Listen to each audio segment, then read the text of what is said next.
ভারতের নির্বাচনী প্রক্রিয়ার প্রশংসায় পঞ্চমুখ ডোনাল্ড ট্রাম্প। বন্ধু মোদির দেশের মতোই বায়োমেট্রিক পদ্ধতিতে ভোটার তালিকা তৈরি করতে চান আমেরিকার প্রেসিডেন্ট। আমেরিকার ইলেকশন সিস্টেমকে ঢেলে সাজাতে চলেছেন তিনি। এই সংক্রান্ত নির্দেশিকায় সইও করে দিয়েছেন তিনি। আমেরিকায় এতদিন সঠিকভাবে নির্বাচনী বিধি মানা হয়নি বলে অভিযোগ করেছেন ট্রাম্প। আমেরিকার ভোটের ফল ঘোষণার আগেই ভারতের নির্বাচন প্রক্রিয়ার ভূয়সী প্রশংসা করেছিলেন ইলন মাস্ক। এবার তাঁর সুরেই সুর মেলালেন ট্রাম্প। সম্প্রতি রিপাবলিকান ন্যাশনাল কমিটি আমেরিকায় দেশব্যাপী ভোটার রেজিস্ট্রেশন অভিযান শুরু করেছে।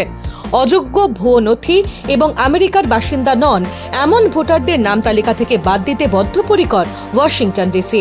আমেরিকায় এখন সেলফ অ্যাটেস্টেশন পদ্ধতি অবলম্বন করা হয়। ভারত ব্রাজিলের মতো বায়োমেট্রিক ব্যবস্থাই বর্তমানে উপযুক্ত বলে লেখা হয়েছে এক্সিকিউটিভ অর্ডারে। ডাউনলোড করুন এই সময় অ্যাপ iOS ও অ্যান্ড্রয়েডের জন্য।